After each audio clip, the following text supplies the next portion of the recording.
edition of the Sophia Duke Radio Show. We have the most talented legend, I don't know what else to say, Benjamin Starr is on the Sophia Duke Radio Show. We are here at the Magic Factory in Spartanburg. This guy, whew, I can't believe you're on our show. I'm so excited. It's such an honor and a blessing to have you here. I'm just so grateful that you're here. So, Benjamin Starr, how did you enjoy your free lunch concert? Oh, it was exciting. I was just like really overwhelmed. I didn't realize that performing the album, I might have to rethink that going forward. Yeah. Performing the entire album is an emotional thing. Yeah. It takes you throughout the highs and lows of all the records, and took me back to where I was when I was writing a lot of the records. So it was just an overflow of emotion. But I mean, I embraced the crowd and just the entire energy that was there in Midtown that night. It was like, it was amazing. Yeah. Yeah. What type of experience did you gain from your performance? Just interacting with the crowd.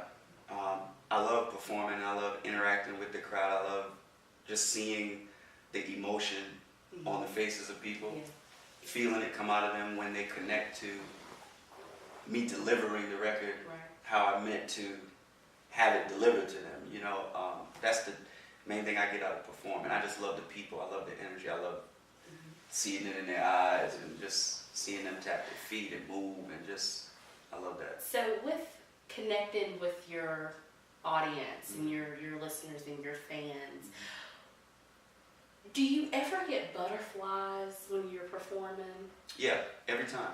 Every time before you get on stage, you get butterflies. I know I do. It's not as much a nervous feeling. It's just, I think butterflies is the best way to describe it, because it's just like a thing. I think I'm going to always get that. From the first time I performed, which was like 4 or 5 years ago, up until now, I'm doing my own shows with other great artists opening and collaborating with me on the shows, but I still get that jitter right before I take the mic. But once you get on the mic, and it just, you become somebody, you become that art. Yes. So yeah. And with connecting with your fans, why did you want the mood to be intimate? I want the mood to be intimate because the album and the content of the album is very intimate to me. It is. It's about being black, being unapologetically black, spiritual overtones in the album, very Afrocentric overtones in the album, about community, about, you know, lifting each other up. I am my brother's keeper, the same for my sister, you know, things like that, and the low points of what we experience as a community. We start talking about police brutality, lack of ownership, different things in our community, abuse. These things, they're very intimate to, you know, because generally a lot of black people in our community, these are conversations that are had in the home for a long time, were had in the home, and that was the only place. But when I created that album, I wanted to put all of these subjects, all these issues out for the public. But then when it was time for the show, I wanted it to have a real intimate feeling. I want to be able to connect with everybody in the room. You mentioned a minute ago about how now we don't really know, I guess, the lack of the unknown. Do you think that's also a part of lack of education? It is. And education is not just, you know, curriculum, what we learn in school. You know, we're constantly educating ourselves, the interactions between people, resources that we have at our disposal, you know, from the libraries to the internet. This is the information age.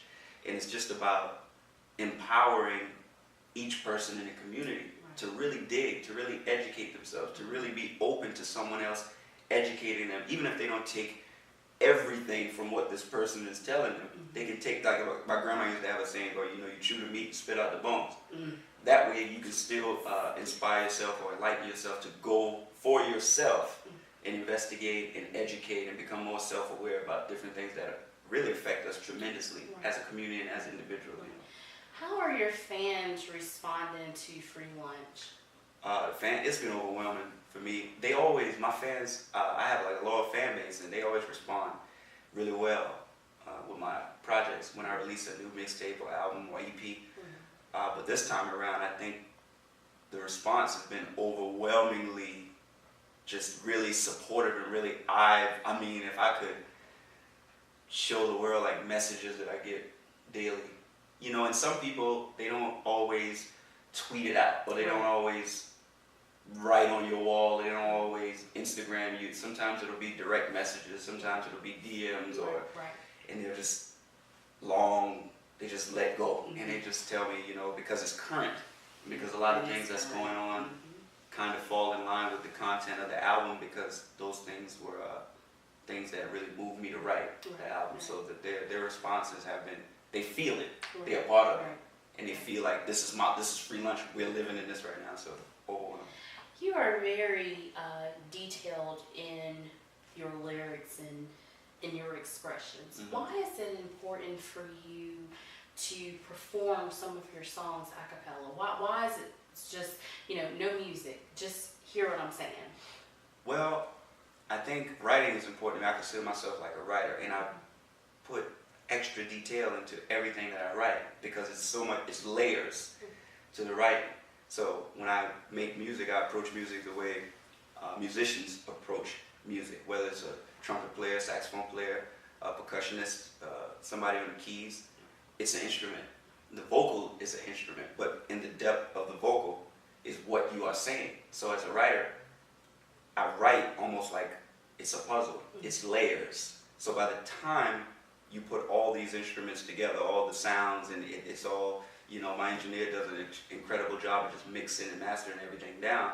By the time that happens, you get this finished product of music that's going to hit you. It's going to, you know, ignite those chakras and everything. And there are times when I really have to strip away everything, bring it back down to the intimacy of what I'm writing, because it's loaded with entendres and metaphors and things that carry on. That this line in this first bar might be a direct line that ties into what's in the 8th bar, and it'll come back together full circle by the 12th bar. And if you put those bars together, so it's very intricate. So sometimes I have to strip everything away so people can really understand. Yes, it's rap music, but the lyricism is that's what I feel like is my gift. So I have to be real conscious of doing that. So with that much detail about the 8th bar and the 12th bar, because I felt like I was back in music class, because I used to play saxophone. Okay. Where did you come up with the name Benjamin Starr, and who is Benjamin Starr? Well, I came up with the name Benjamin Starr. That name is my cousin's name. My cousin's name is Benjamin, and we grew up really close. Our mothers and sisters, so we grew up really close. It's a real tight-knit family. I think that's one thing about South Carolina. I was having a conversation with someone the other day, and one thing we noticed about South Carolina is as big as it is, it's really small. It is so small, even with people who you consider friends and associates, you know somebody who knows somebody else who knows somebody. So it's always a family feel when a lot of people get together. But so that makes the families even more tight knit. Right. So we grew up really close, and he got locked up almost about 10 years ago. We're coming up on 10 years, so he'll be free pretty soon. I took his name, and then Starr's acronym, staying true along the road to riches. Just reminded me to just always do what's in my soul and be authentic. Yes. Be as authentic as possible. Benjamin Starr, you have two great guys that really push you. How did you link up with DJ D-Dub and your manager, Troy? Oh man, those guys, they like my brothers. You know, basically we are brothers. So I met both of them in college, my freshman year in college. And that goes back to the thing about South Carolina. Everybody, it's like a family knit thing. Even if you don't know people, you know them. So being in the upstate and all of us being from the low country, I was introduced to them through mutual friends.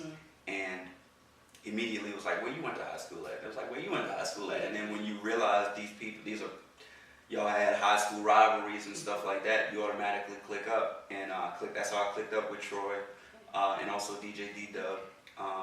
which those two are like two of my best friends, and they were two of the ones who actually really, really pushed me into pursuing music for the first time. So it's just, since that time, it's been my manager, my DJ, amongst others, but I met them through college.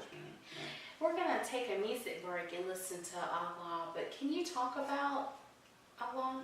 Yeah, that record was meant to be like a tribute, because once again, there's a overtone of unapologetic blackness on the album, and I took a lot of that from the period of the 60s and beyond up to the present. And during that time in New York, and in other inner cities up north, the Islam and how it affected black men, and Louis Farrakhan, Malcolm X, and there was another guy, Clarence 13X, and he broke away and he formed what people knew as the 5% Nation and things like that. And the whole idea of the Allah song was, you don't have to necessarily adhere to a religion that someone else adheres to recognize the brilliance in what they're saying. And what he was saying was basically that there's God in all of us. There's God that dwells in all of us. And the Allah, the acronym of it, the arm, leg, arm, head, is something that's been used in hip hop for a long time because it was borrowed from him. But it's the totality of us as human beings and the God in us that we manifest every day. So I wanted to make a song that was really, really, again, really black and littered with there are different names of different people from Romare Beard and Stokely Carmichael and these guys that I made sure I had to put in there to emphasize the overtones of that song. So yeah. We're going to listen to Allah by the Benjamin Starr. We'll be right back after this.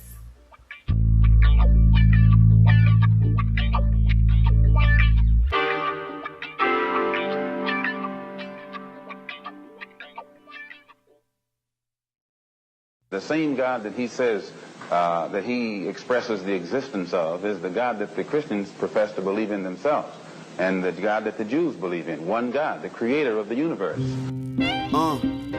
It's Allah. It's Allah. It's Allah.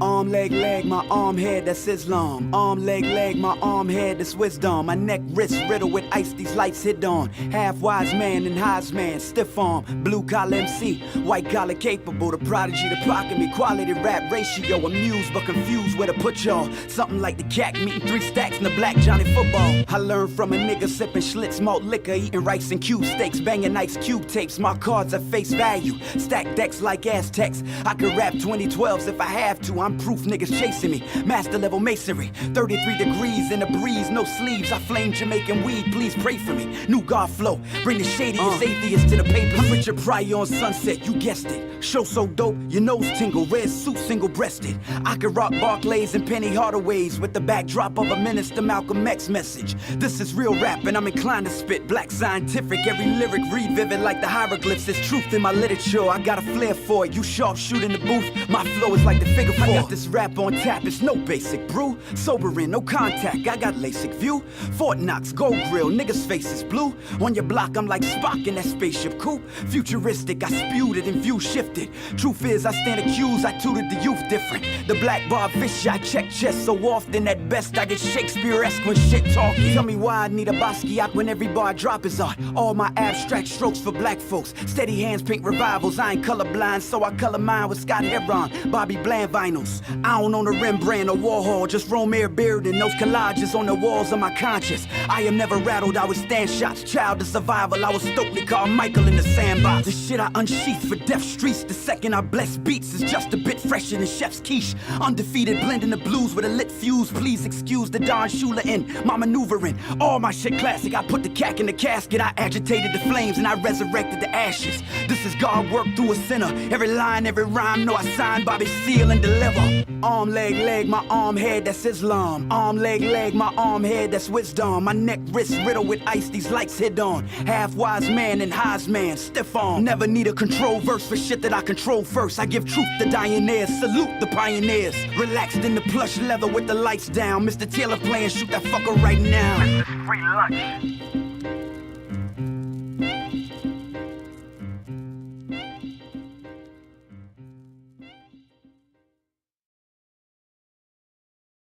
Free lunch is educational. And you were mentioning this a few minutes ago, but what are you trying to teach us in every song on the album? I would sum it all up. It was self-love. I think that is something in many ways that is lacking within all of us to a degree. You know, we can all, nobody's perfect, and we could all continue to seek progress in our lives. With this album, from the beginning to the end, in every song, in different ways, with different stories and everything, the dominating lesson or intent by me was self-love, loving yourself, because black is beautiful, and it's cliche, we hear that all the time. Yes. It becomes like a punchline. Black is beautiful, we know that, but really understand that being black is an amazing thing, because there's been such a deficit of respect, a deficit of love, a deficit of anything you can imagine that we have received from the outside world. And over time, these things can be passed down, and it becomes, the subconscious mind is stronger than the conscious mind. We can start to believe that we are inadequate, or we aren't good enough to do this or good enough to do that. But being black is beautiful. The things that we're able to do, overcome, the things that we are able to create, the love we manifest, that we share, and how we go about doing things. It's a beautiful thing. And I really wanted to really put that into people's heads, like, I'm going to talk about blackness on every song, in every way, and I'm going to drill it into your mind that this is unapologetic, beautiful blackness. Yeah. Black is beautiful. It is, yeah. And the Charleston black is just as beautiful. So, we're talking about wisdom. Mm-hmm. Do you feel like people are connecting with the amount of wisdom that you display in your album? Do you consider yourself and your lyrics as a threat to the American society and the mindset? You know, I think people are connecting to it, and I think it's music, so it's still so early. You know, we put out the album, and one of my favorite albums that I go back and listen to, Marvin Gaye is one of my favorite artists of all time. So when I go back and listen to What's Going On, and that's, what, 40 years in, over 40 years in, and now there's still people that's new being introduced to his music and being introduced to the vibe and the content of that album. It's an amazing album. It's like 9 songs, or 9 or 10 songs, no love songs. Right.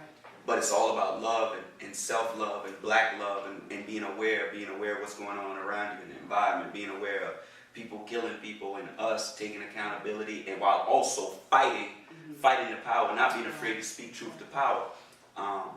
So I do think people are connected to it a lot, because the times we're in right now, it's a time of like revolution, I think. What do you think is the difference between Marvin Gaye's music in that time frame versus the music that we have today? I think the difference then is artists were really creating because they had something inside of them that they really had to get out. And a lot of them were like, they were these tortured souls, really. And they got peace. They got their peace from singing, writing, and writing about the things that affected them. That was how God used them, or God spoke through them. We can go down the list of many. There's so many, especially black artists. There's so many brilliant, tortured black artists. And then you look at the time period isn't that much different from right now.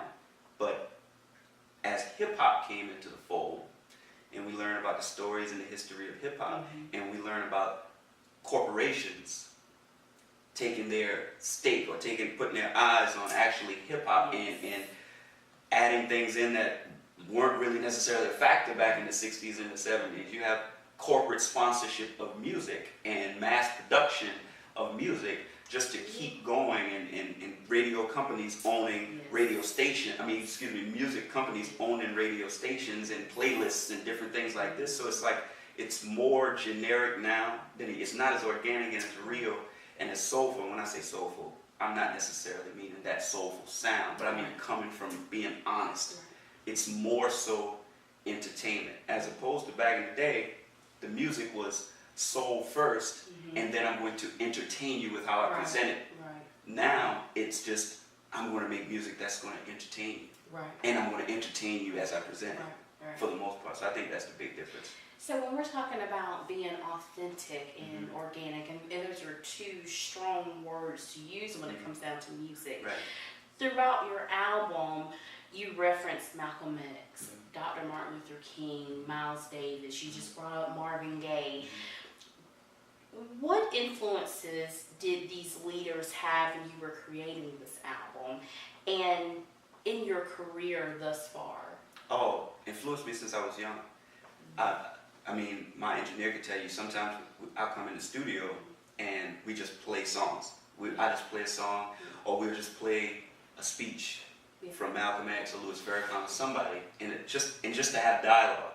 And some days we don't record. Some days we didn't even record. We just be in here, and I'd invite certain people from the community. We just come in and we just sit down and we talk, because that creates the dialogue. It's how I write. It's how I get into that zone of creating. But since I was a kid, I remember when I was really young, my older sister, who is deceased now, she put me on Tupac. And when I heard Tupac say, I remember Marvin Gaye used to sing to me, had me feeling like black was the thing to me. I didn't know who Marvin Gaye was at the time, so I just remember going up to my mom. She was like in the kitchen washing dishes, and I'm like, who's Marvin Gaye? And then that's how that chain, hip hop, introduced me to Marvin Gaye. And then from then on, my mom, she would always play these soulful records. And there was an instance, fast forwarding from that toddler age, which I was then, being introduced to all the soulful music, getting into middle school, and it was my 6th grade teacher, or 7th grade, and I remember it was Black History Month, and she taught social studies, and my question was, well, when are we going to learn about Malcolm X? Because at that point I already saw the Spike Lee film, and saw Denzel's portrayal of him.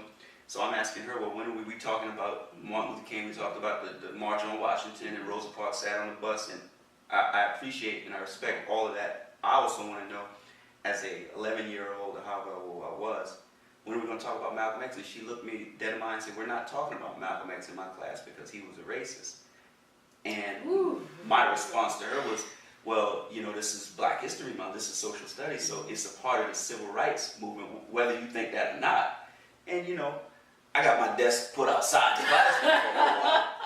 But I got my, and from that moment on, it spurred me to really go and really dig into this man's life, because if it was something that she didn't want to talk about, and of course I was a black student, she was a white teacher, but at that time, I just felt like, well, we only get a month. Why are we not learning about this man? They made a movie about him. I didn't get a racist vibe from the movie as a child. So, I mean, these guys, the men that I mentioned and the women, you know, whether it's Elaine Brown, who opens the album too, these figures that I mentioned, they had a big impact on me, especially later on in my life, like recently, like really accepting the fact that, you know what, there's a purpose for speaking truth to power and being unapologetic.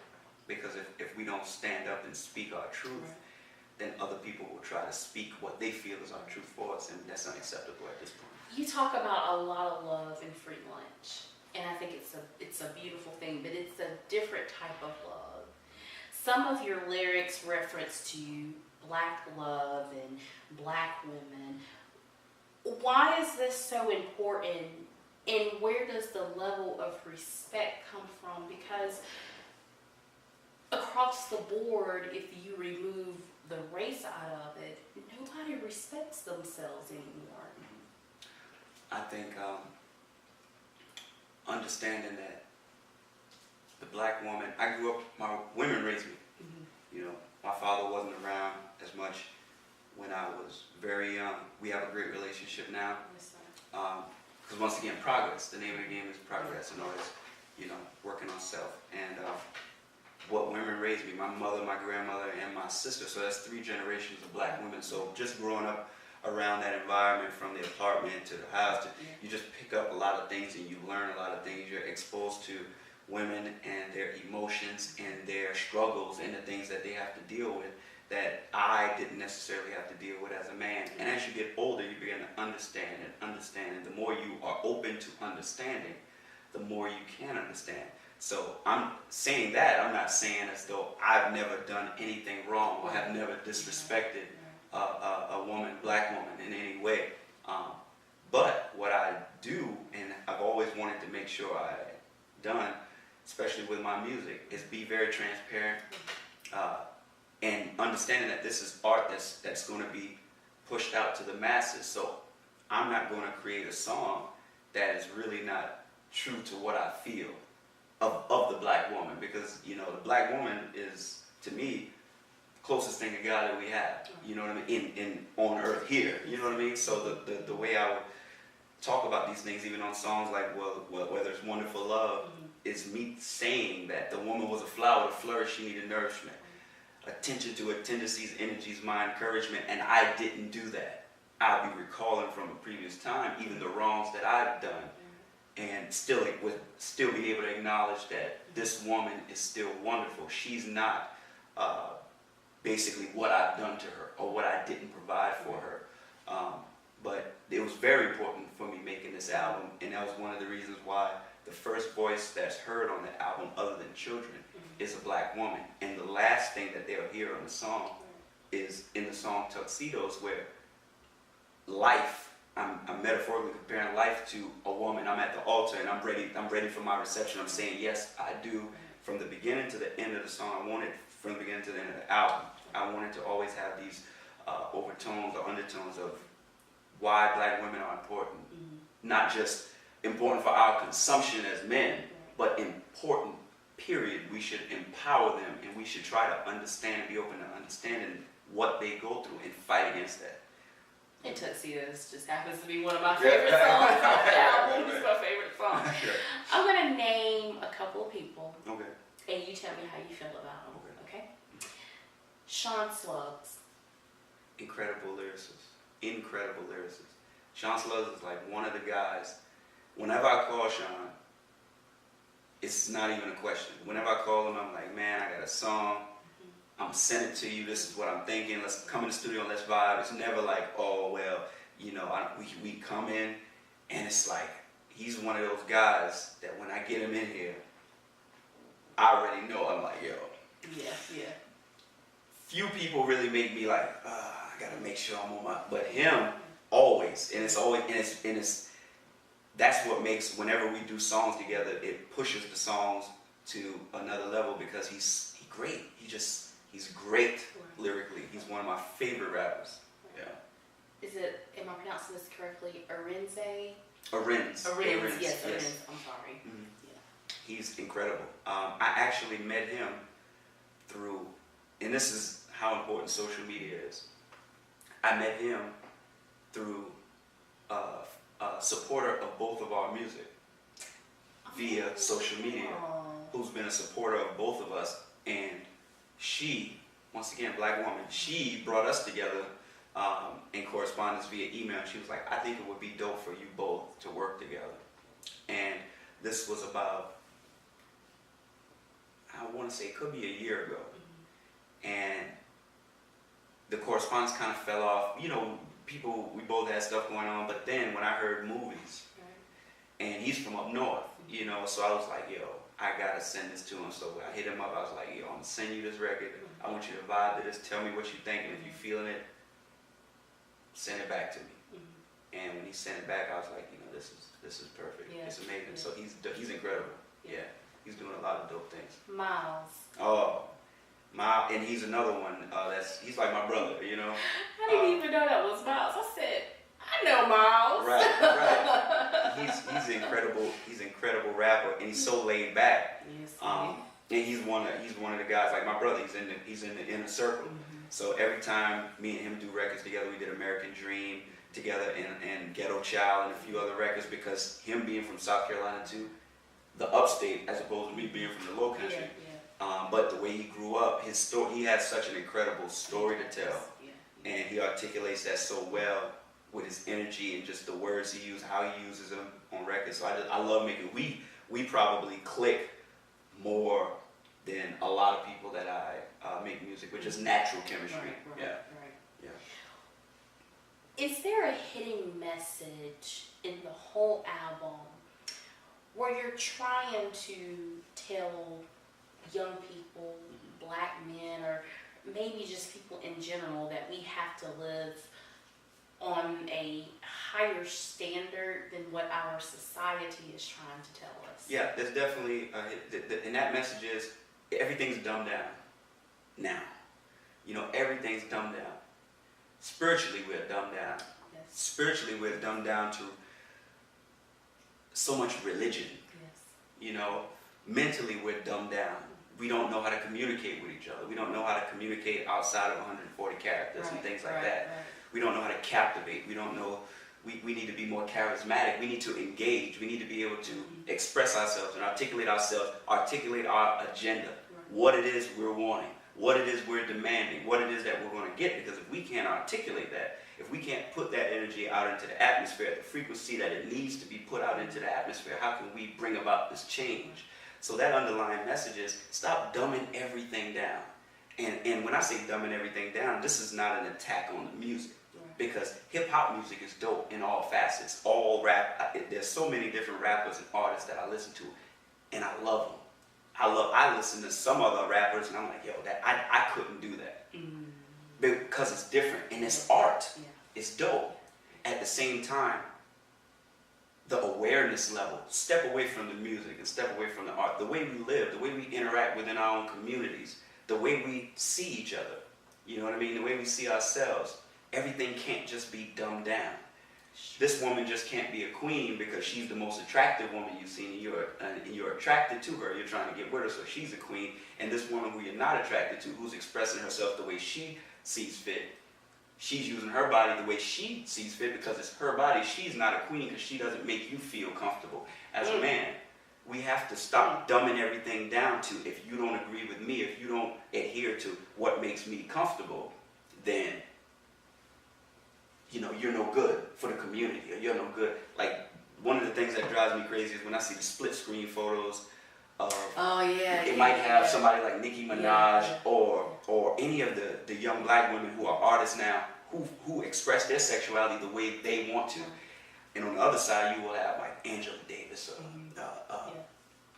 Asada Shakur, you know, Kathleen Cleaver. You're like, we need more queens like this and less women like this. And I'm like, well, why are you saying that? What's this different? This woman right here, she's independent. You know, she's a business owner. She's contributed to her community. She's using her gifts to make change and impact lives because she's not clothed maybe in a certain way that makes you feel comfortable. She's using it's her body. You know, and from the beginning of the time, I touched on that at the end of the Grace song. You know, the black woman started the world, but never mentioned in the seminal gospels. You know, my feeling is hostile about that. It's about power and control. So we have to begin to see things by going back to the origins of a lot of things and fighting against this desire to dumb everything down. We have to start seeing things on a more conscious level, on a higher level. And then once we do that, as a whole, as everyone, sky's the limit. We can do whatever we want to do. We can change whatever we want to change. Speaking of that higher level, we're going to listen to Seventh. Okay. I want you to tell us, how did you come about that? Song Seventh was a song that I wrote. I was inspired by, because I like to pull inspiration from things here in Southern Carolina. And Seventh Woods is a young man. He's a basketball player out of Columbia. He's an exceptional basketball player, high school. And I just noticed, me growing up, I played sports in high school. I played basketball in high school, and there's a different high you get from you know, competing sports. The community loves you. Everybody loves you. And I wanted to write a song about him and about the art that he creates on the court, and line that up against if he wasn't playing basketball. Oh yeah. if he wasn't hooping? Oh yeah. You know, Oh yeah. would he still be? Would you still see him as this beautiful black person, this beautiful black soul? Because that's the story of so many young men and women. If they are not entertaining you, or if they are not excelling in something that you find so interesting, then their lives don't matter. And so I remember writing it, sending it to him, sending him the video, talking to him about it. He was excited about it, and he really liked it. And so it was dope, and I'm proud of him. I hope he goes on to do incredible things. Yeah, we're rooting for him. Wow, good stuff. Good stuff, Benjamin. 7th, we'll be right back after this.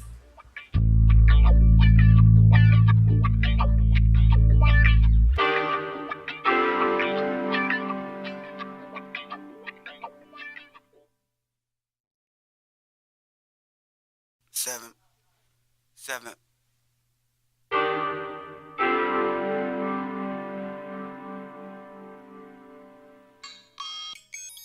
One, two, three, 4, 5, 6, 7.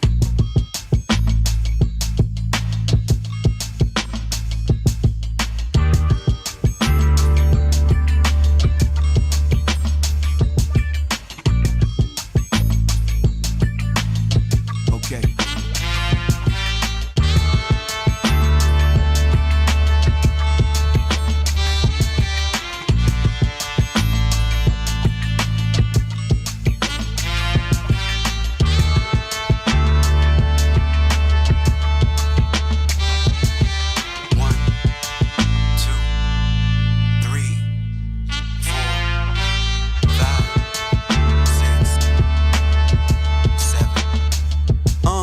If I wasn't that beautiful blooming petal from concrete, and just a flower, my pollen falling at God's feet would fly. Sneakers resonate, jealousy, hate.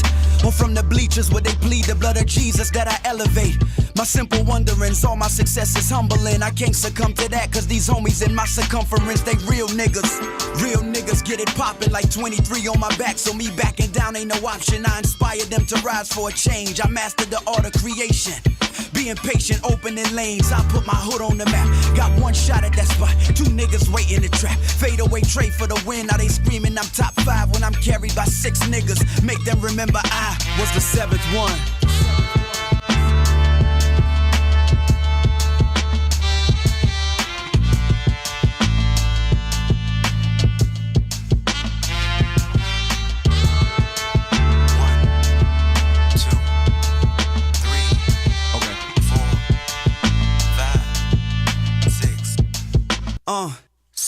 Truth is, I got a pathological palate. I'm passionate, so I can't waste these talents. Even if that J I lit is on and off again, I'm better equipped to tighten my grip before quitting on what I offer. I put hours in. See, they say my talents are towering awful high in the sky, but some niggas who see me skying don't really want me to fly, cause they don't champion my championships. I ain't trying to pitch a nigga Kane fame, no pistols and colored handkerchiefs. Stressing is failure, progression pour through my pores like sweat as wet as that net when I'm blessed to step on the floor. My mission to conquer, confident karma be my reward. To get my mama out that Honda, put niggas on one accord. I'm more livid than timid, that's period. Not a colon, a comma, not while I'm breathing, and not a meaning diminished. I put my love on the sentence. God relates to my struggles. On the 7th day he was finished.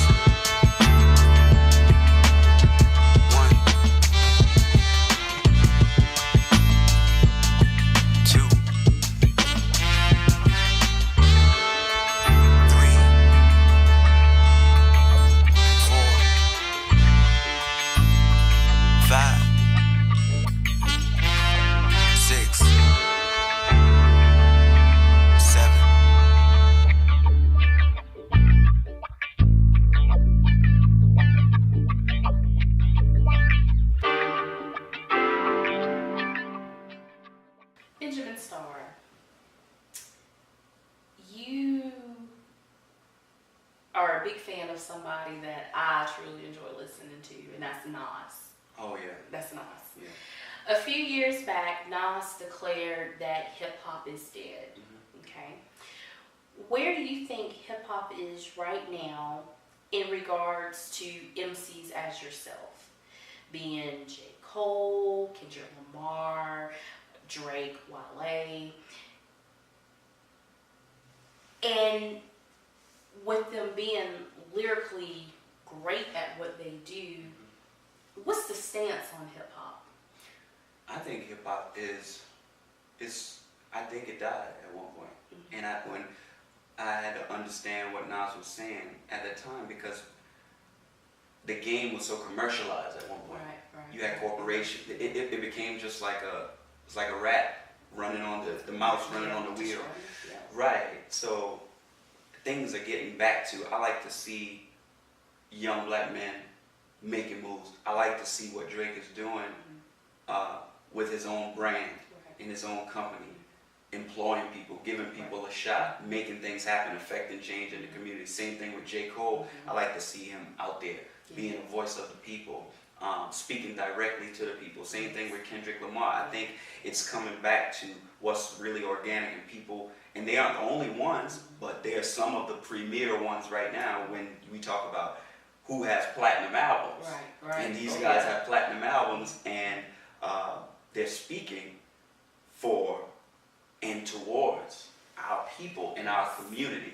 So from that standpoint, I love where hip hop is. I love where it's going, especially with our generation. We're those 80s babies. We were born in the 80s and we grew up on the Nas's and the Jay-Z's and the Biggies and the Tupacs. Yes. So I like where hip hop is right now, yeah. At the free lunch concert, you said you stopped doing rap 2 years ago. How do you classify your music? I think it's hip hop music. I think it's soul music. I think it's a lot of things. I had a fan at a performance in Charleston. She referred to it as God Hop, and I think it's a lot of things. I think it's spiritual music, because the first words I said on free lunch was God bless. Yes. You know, and by design. So I think my music is a lot of things. It's hip hop. It's soul music. It's spiritual. You know, there are ballads on there. Even sometimes, in some instances, you can classify it as that. So I think my music is I just like to classify it as music. One of the things I hate is when people say it's a conscious MC. You know, because that's what, once we go back to being dumbed down, they'll say, well, he's a conscious MC. When really hip-hop in the beginning was people speaking on what was going on around them. So to be conscious or to be aware is what made you an MC. Among other things and other skills you had to have. So I just consider myself an MC who makes, you know, soulful music. Some of the best music. Thank you. Leave it up to me to say it. You talked about this a little bit, but can you be a little bit more specific? What is the difference between hip hop and rap? I think hip hop is a culture. Hip hop is the culture. It encompasses a lot of things. Rap is a part of hip hop culture.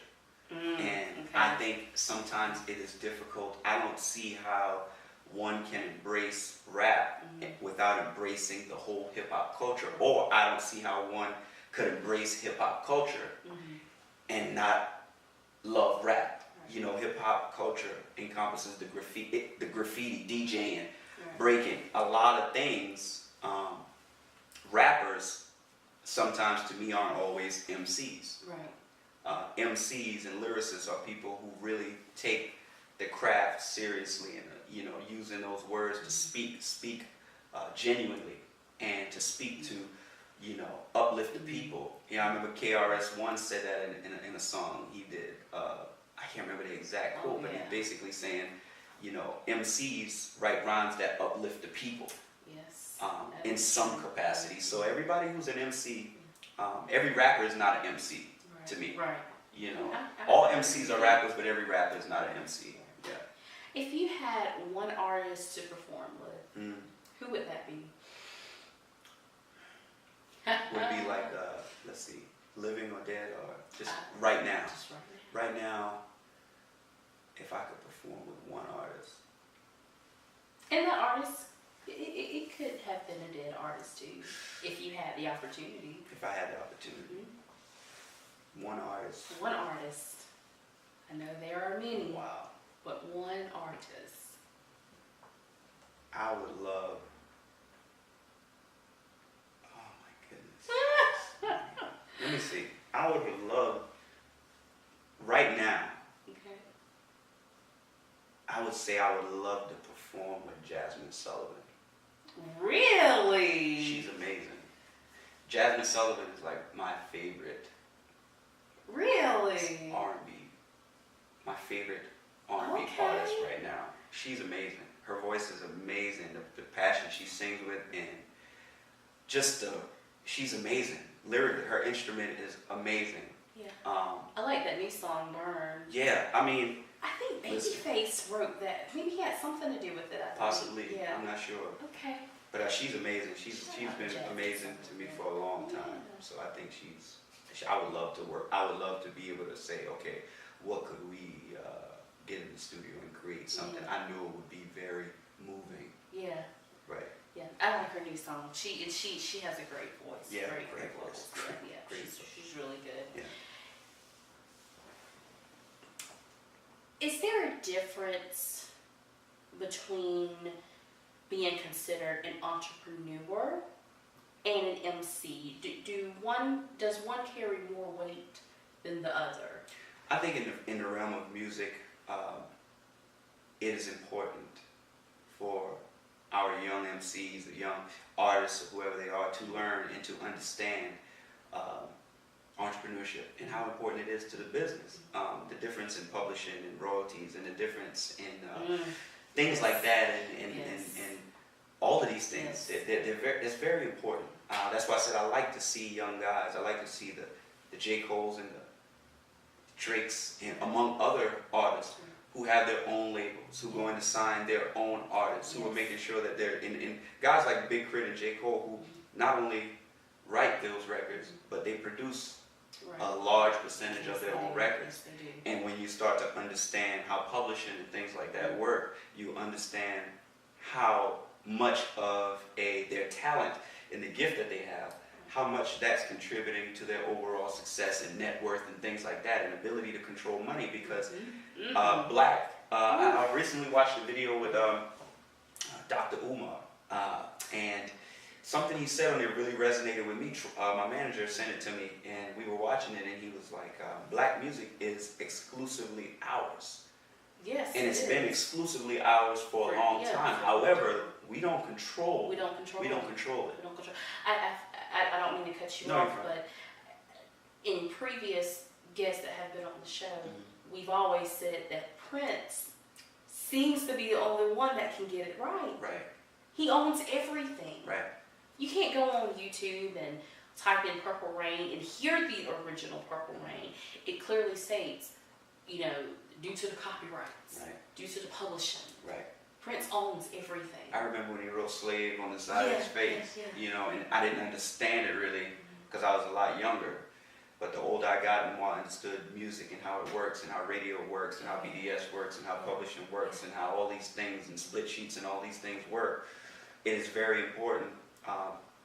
I'm not against partnering with anyone.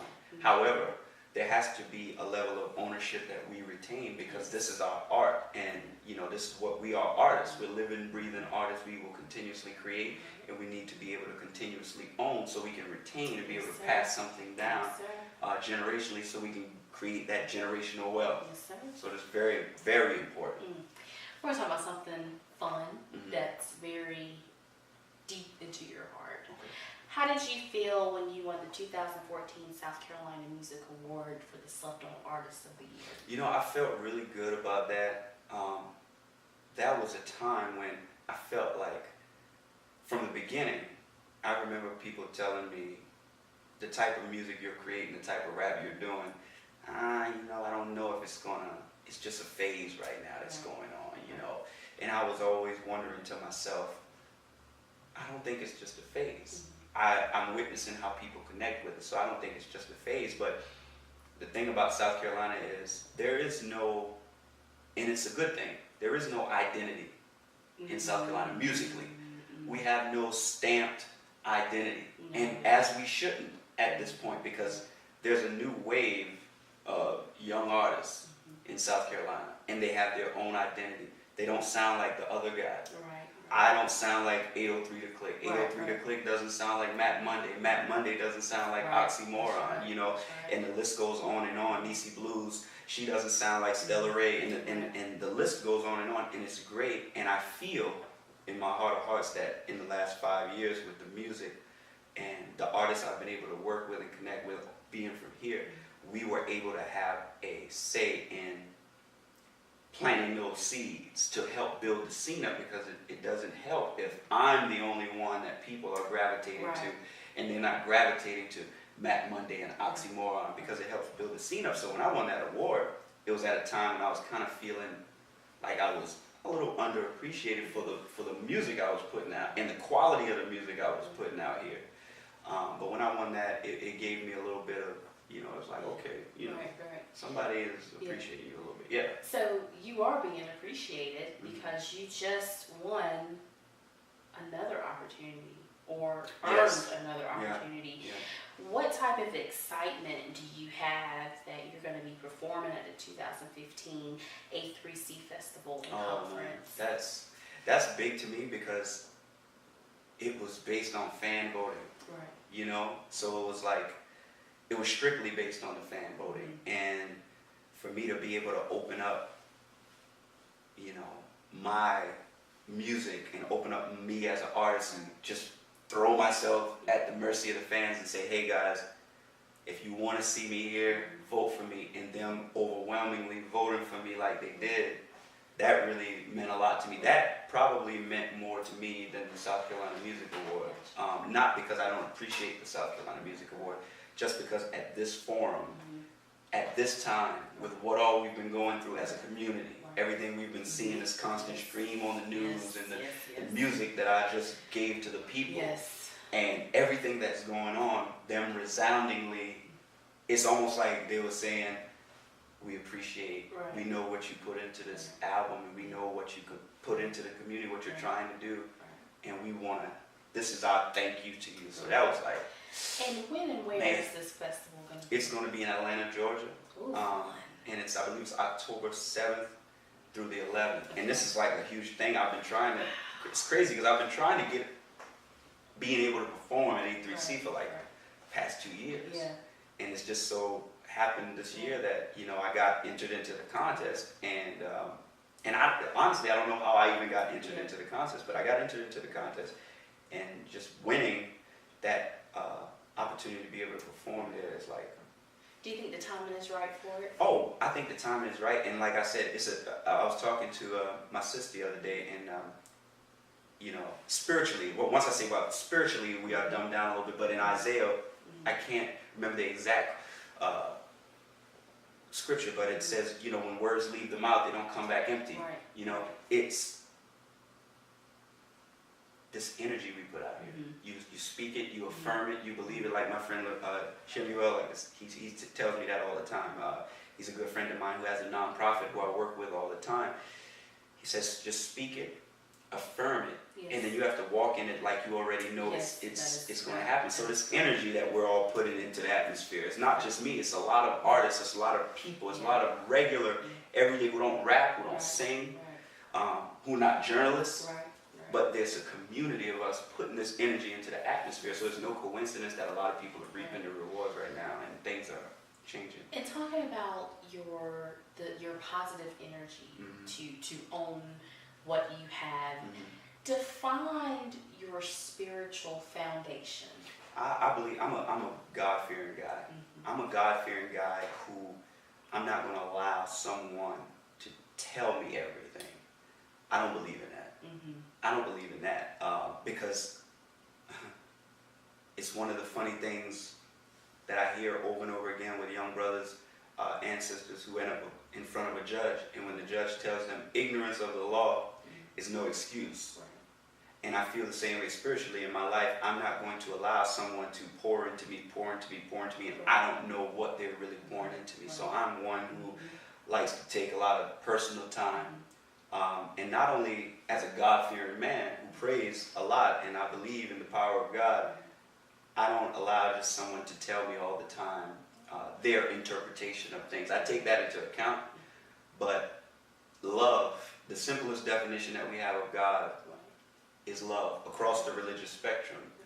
And so I cannot be someone who can confess my love to anything without researching and diving into it, and because it helps build that connection. So not only do I want to look into the Bible, I want to look into the Bible and how it was originally written. I want to look into it in the religious context that it originated in. I want to go into the customs at that time of the people. I want to go into the people who actually wrote these scriptures. I want to go and dig into all of that so I can really grasp the most truthful understanding of this faith system that I'm walking through. So, you know, and that rubs some people the wrong way, especially where we live in the South, in the Bible Belt, because tradition is so strong. But at this point in my life, I'm not really concerned about not ruffling nobody's feathers. The God-fearing man that you are, artists are known to find many different ways to release their stresses or maybe some anxiety if they're going through something. Do you meditate, or how do you keep yourself calm and stress-free? You know, I do try to meditate as often as I can, and I'm going to be honest with you, I can't always say that I'm not really great at always keeping myself stress-free. That's something that I'm working on now, because things bother me. Things get to me a lot of the times. I just have a great outlet to where I can come into the studio and I can create. Music can take me there, or I have great confidence that I can confide in and just talk to, and just have people that I can release to. But it's difficult, especially in these times. It's difficult being stress-free, but I'm going to tell you, music helps, meditation helps, and just, I like to read. I like to read different things, whether it's articles, things dating back, a long time. But the stronger I've been able to get, the stronger this feeling of self-love, adequacy, and things like that have been able to get within me. It has reduced the stress a lot more, but it's always a work in progress. Define Charleston and your thoughts on the Emmanuel 9 incident. I was born in Charleston, and I grew up in Pineville, South Carolina. And as a kid, there were like a lot of memories of Charleston. That was where we grew up pretty poor, but every weekend, or that's where we would be. A lot of my memories go back to Charleston and the Low Country. The tragedy of the Charleston 9 and Mother Emanuel, I think it's a terrible reminder of a lot of what black people go through in this country and have been going through for centuries in this country. Once again, we go back to this idea of control and hate, that if you don't make me comfortable, because what you're doing or how you look or your culture or the way you express yourselves, I don't like how you all express yourselves. I think the guy, I'm not even going to mention his name, because his name, I don't really want to even give him that, but he said they're raping our women or something like that and doing all this stuff, and I'm just looking at him like, we don't make, you are insecure. Right. Your hate is fueled by insecurity, and it's this idea, it's this sinister idea that is rooted in white privilege.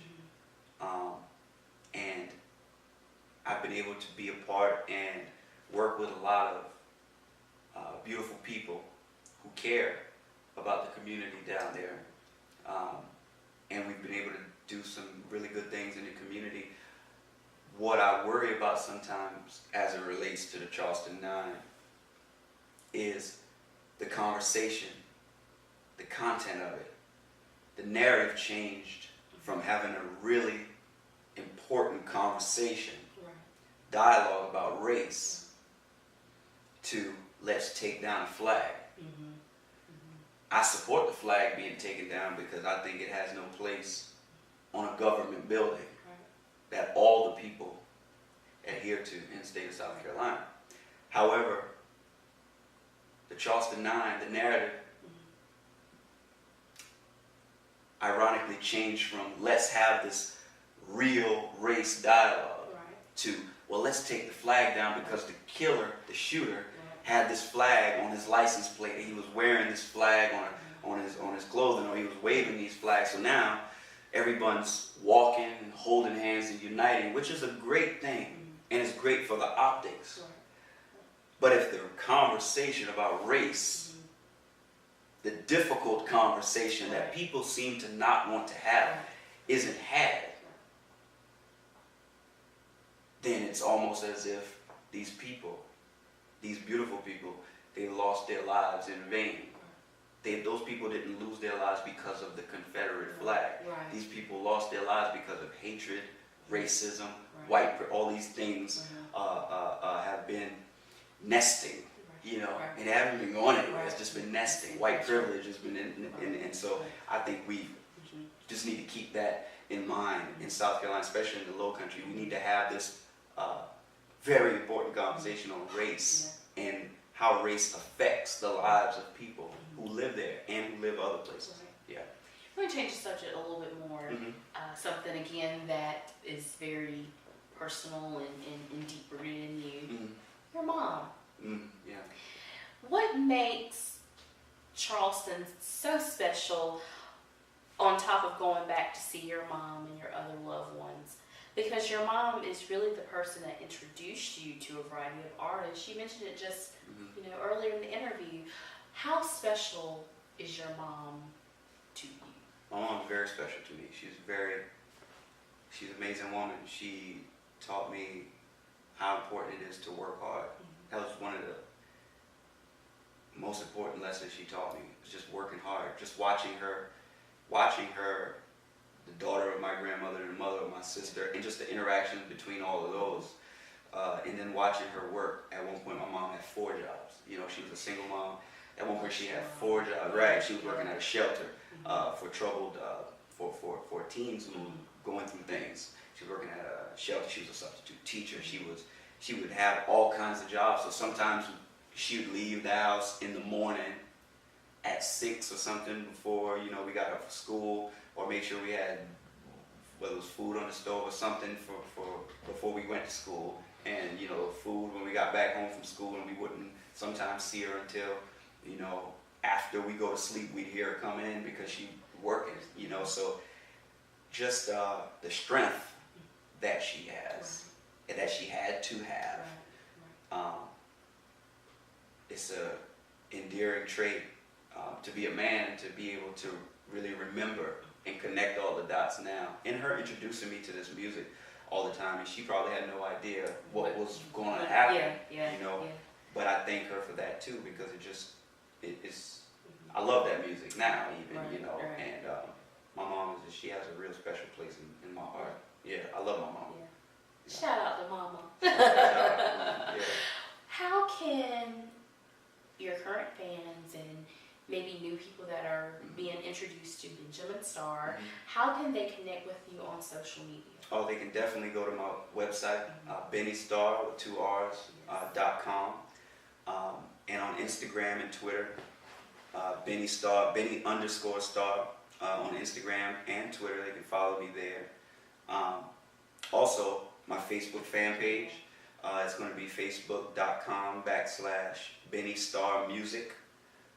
And I try to make myself available on a lot of different social media networks. I have a Tumblr, which is going to be Benjamin Starship, as well as a SoundCloud. So both of those are going to be tumblr.com/ and soundcloud.com/ Benjamin Starship with 2 R's. So they can connect with me in any way. I love to interact with them and hear their points of view and talk about everything. So it's dope. Yeah. So we're going to end the interview with movies. Okay. Talk about, where did you get the vision for movies? Because when you listen to the song, you actually feel like it's a movie. Well, I was working with a new producer, and his name is Hack the Great. He's a young guy from South Carolina, and we were talking, and we had up to that point already made Wonderful Love, me, him, and Real Williams. We had made Wonderful Love, and I told him, we were going back and forth, and talking about the direction I was going with the album and what I needed and what I wanted to say something. I needed to say something very poignant. And one day he hit me up and he was like, yo, check your email. So he sent me a track and I was like, listen, when I heard the track, I immediately knew. And I told him, I was like, listen, I need this and this and this done. And you can come down to the studio. And my engineer was like, tell him just come down to the studio and we'll get it right there. But when I heard it, it sounded like a score. I love the Unity, the UNITY sample. And I was just like, this sounds like slowed down and it's dark, but it's not dark, but it's like very thought-provoking. And the first thing that came to my mind was, don't play me rap, play me movies. So I was like, this is what I don't want to hear just another rap song. I want to hear what's been a constant stream on the television, what's been a constant stream in the media, because really it all plays out. We're watching movies on TV. When we shouldn't be watching, things like this shouldn't be happening in real life. So when we finished that record, I just remember when I was recording it that day, my engineer and Troy, my manager, they were here. And when Troy walked in, and when my engineer played it back, he was like, whew. And that was one of probably the last 3 songs that I recorded for the album. So I love that. I love that song and the message that it has. Benjamin Starr, I want to thank you so much for being a part of the Sophia Duke radio show. Thank you. You don't know what this means to us, just to have such a talented entrepreneur that is making music with meaning. I mean, you're just so talented, and many blessings to you and your crew. And we're going to listen to Movies by the only Benjamin Starr, right here on the Sophia Duke radio show. Yeah, movies. It's like roll the tape. Movies. Turn the shit. Movies. Now roll the tape. Roll the tape. Movies. Roll the tape. Don't play me rap, play me movie shit. The music I can roll my doobies with. I need that kind of blue. Miles, Coltrane, jazz. Roll it up, pull, exhale, pass. Don't play me rap, play me movie shit. The music I can roll my doobies with. Play me the truth and let me groove a bit. Don't play me rap, play me movie shit. Movie shit. Play me the chants of local brothers marching. Then play me vocals when the babies cry. Play me the haunting screams of our queens. Then play me sirens when there's homicide. Play me the chord progression of oppression. Then play me drum rolls of the untolds. Play me the brass when they're gonna pass. Play me a symphony to heal my soul. Play me lyrics by the greatest artists. Or play me scenes from the greatest film. NWA playing my beats by Dre. When police beat on my people, yes, I think of them. Play me the bass lines of hate crimes. Then play me CNN and MSNBC. So they can play me politics and shit. While police prey on my people cause we living free. Don't play me rap, play me movie shit. The music I can roll my doobies with. I need that kind of blue. Miles, Coltrane, jazz. Roll it up, pull, exhale, pass. Don't play me rap, play me movie shit. The music I can roll my doobies with. Play me the truth and let me groove a bit. Don't play me rap, play me movie shit. Play me the behind the scenes of Southern struggle. Play me in the city kids shooting breeze. Play me the harmonies of activists. Hands up, don't shoot, I can't breathe. Then play me music Elvis stole from Colors. Play me vinyl records when Aretha sang. Play me trumpets for Tuskegee brothers. Charlton Heston, Moses, Russians as Egyptian king. Play me 808s for Oscar Grant. Then play me xylophones for Michael Brown. Play me guitar riffs for Chavis Carter. For Jordan Davis, down the windows, play the music loud. Play me Donnie for Chicagoans. Then play me acapellas for the stop and frisk. They play us like we all niggas still. Keep playing, I promise you ain't stopping. Don't play me rap, play me movie shit. The music I can roll my doobies with. I need that kind of blue. Miles, Coltrane, jazz, roll it up, pull, exhale, pass. Don't play me rap, play me movie shit. The music I can roll my doobies with. Play me the truth and let me groove a bit. Don't play me rap, play me movie shit. We put our lives on these records, as if the hood's on our backs like a sweater. So, not just the flow, but the vision is getting better. I'm past just rap shows, I'm feeling more like Coachella. Hot spit with a trombone, bitch. It's whatever. Coppers killing unruly, I'm here to restore the hope. So excuse me as I make movies with every line that I quote. Feel like every rhyme that I've wrote has a way of provoking a youngin' to work with something instead of hugging the coke. I ain't talking about painting pictures, I'm talking about painting scriptures that son you bastards who think you basking in riches, but never play your part to give that insurance something like Geico to ensure we don't see the worst. No, Janae Aiko, we can't play it light, yo. We at war. If you ain't trying to win handsomely, then family, you stay, I go. Those who down for this fight scene for like forever, we about to shoot. Is your script together? Let's get it right. Don't play me rap, play me movie shit. The music I can roll my doobies with. I need that kind of blue. Miles, Coltrane, jazz, roll it up, pull, exhale, pass. Don't play me rap, play me movie shit. The music I can roll my doobies with. Play me the truth and let me groove a bit. Don't play me rap,